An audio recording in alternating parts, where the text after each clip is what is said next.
To மனோ 360. இன்றைக்கி நம்ம எறா தொக்கு எப்படின்றது சொல்லிட்டு இன்றைக்கி நம்ம இந்த வீடியோவில் பார்ப்போம். வாங்க வீடியோக்குள்ளே. பெங்களூர்லேருந்து வந்திருக்கா. அவளோட ஸ்டைலில் எறா தொக்கு, பெங்களூர் ஸ்டைலில் கிரேவி அதெல்லாம் செஞ்சிட்ருக்கோம். அதெல்லாம் நான் வீடியோவில் போடுறேன். இப்போ நம்ம வந்து எறா தொக்கு எப்படி செய்கிறதுன்னு சொல்லித்தரேன். 2 குழிக்கரண்டி எண்ணெய் விட்டுக்கோங்க. சின்ன கரண்டி தான், இது பாருங்கள், சின்ன கரண்டி தான். அது 2 குழிக்கரண்டி விட்டுக்கிட்டேன். உடனே பெரிய வெங்காயம் 2 பெரிய வெங்காயம் அரிஞ்சு வச்சுருக்கா, அது போட்டுக்கலாம். கொஞ்சம் கூட கருவேப்பிலை போட்டுக்கலாம். போட்டு வதக்கிக்கலாம்.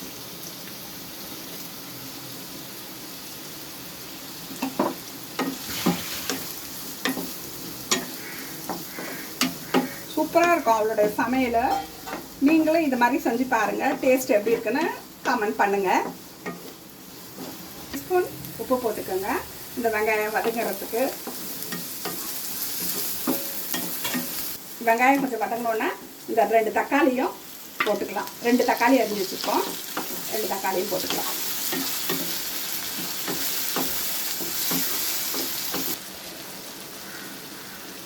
இப்போ 3/4 கிலோ எறா வாங்கி கழுவி வச்சுருக்கோம்.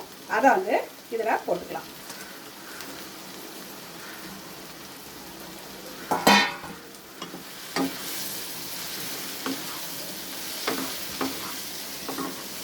குட்டி டீஸ்பூனால் ஒரு 2 டீஸ்பூன் இஞ்சி பூண்டு பேஸ்ட்டு போட்டுக்கோங்க. அந்த எறா போட்டோடனே இது போட்டுக்கோங்க. 1/4 ஸ்பூன் மஞ்சள் பொடி போட்டுக்கலாம். சாம்பார் மிளகா அப்படி, இந்த குழம்பு தூள் சாம்பார் மிளகா அப்படி இருக்கும் இல்லையா, அது போட்டுக்கோங்க.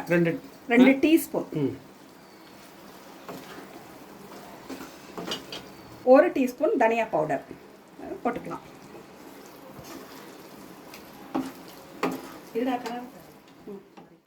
உப்பு போட்டுக்கலாம் கூடவே. இது பாருங்கள், 1 டேபிள் ஸ்பூன் மிளகு, ஒரு 1/2 ஸ்பூன் சோம்பு, இஞ்சி. இது வந்து கடைசியாக நம்ம இடித்து சேர்த்துப்போம். அதுக்கு கடைசியாக சேர்த்துக்கலாம். பாருங்கள், எல்லாம் சேர்ந்து கலவையாயிடுச்சு. ஒரு கை அளவு தண்ணி தெளித்து மூடி விட்டுறலாம். இப்போ மூடிடலாங்க.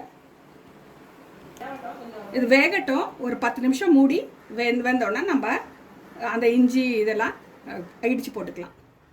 நல்லா கிரேவியாக ஆகிடுச்சு.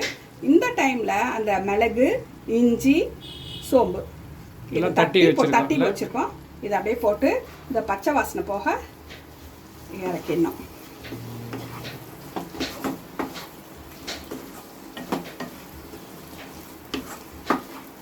இது பாருங்க, லாஸ்ட்டாக கொத்தமல்லி தூவி இறக்க வேண்டியதுதான். அந்த இறால் உள்ள அந்த ஸ்பைஸ் இருக்குது இல்லைங்க, அது வேறு லெவலில் இருக்குது. நீங்களும் செஞ்சு சாப்பிட்டு பாருங்கள் எப்படி இருக்குன்னு சொல்லிட்டு கமெண்ட் பண்ணுங்கள். செம்மையாக வந்திருக்கு. என் ஒய்ஃபினுடைய தங்கச்சி வந்து பெங்களூர்லேருந்து வந்திருக்கா. அவருடைய பெங்களூர்லேருந்து அவர் செய்கிற ஸ்டைலில் தான் இதை நம்ம வந்து தொக்கு பண்ணியிருக்கோம். ரொம்ப அருமையாக இருக்குது. அந்த மசாலா உள்ள அந்த இது இருக்குது பார்த்திங்களா, அந்த கிரேவி, அது ரொம்ப அருமையாக இருக்குது. டேஸ்ட்டு டிஃப்ரெண்ட்டாக இருக்குது எனக்கு. நீங்களும் செஞ்சு பார்த்துட்டு எப்படி இருக்குன்னு சொல்லிட்டு கமெண்ட் பண்ணுங்கள்.